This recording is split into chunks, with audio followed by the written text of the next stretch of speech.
Hello भाई समस्त को नमस्कार। आपका प्यारा भाई बोलते तो मुझे आसती आमर घर लगे आसिक छतर जेटा कि आम मेट्रो छतर आसिक आम घर लगे गाड़ी देला से लगे आम घर पूजा पाठ कर आम छतर के उठाबार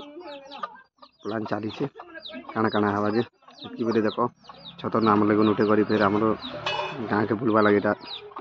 बाहरी छे बाहरी कि नहीं सब देख के भीड़ चली के लोक आस ये सब पूरा प्रबल लोक ही आम गाने के देवी मन के नाचुच छतर धरी कर गोटे पाल पड़ी सुंदर किना झाकर आज्ञा देखी पार्थ भाई सुंदर किना नाचुचे डेगुचे फिर वाला झाकर आज्ञा क्या क्या बतौछ माँ के काଣା कदा केन्ता कले हवा काଣା कले हवा बोल कर जानी पार्थ देखुच कि पाल पड़ी जे कौन असुविधा होता से लगे पाल पड़ी से लगे झाकर आज्ञा देखुच कि बतौछ काଣା काଣା हवा बोल कर आमर डुडू घाड़ा झाकर आज्ञा जेनटा कि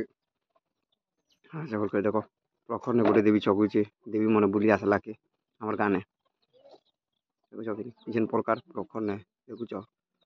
ये गुलगुला जे माँ कसम कहले ने सरे एत दुईटा लोग धरी छत भी नहीं पार्बार देवी एत प्रखर है तार महिमा एत करुणा है आम नहीं जानती एत करुणा है बोल कर करुणा से बोल कर नहीं जानती एत प्रखर है बोल कर नहीं जानती देखुच कि जेन प्रकार हालत यहाँ देखी पार्थ देखुच कि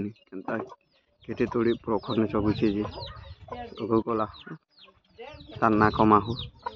हाँ कह देखी पार्थ देख केन प्रकार गुलगुला हो देखुच झागर आज्ञा तार देवी मन बसिकिना काଣା काଣା कहूच तू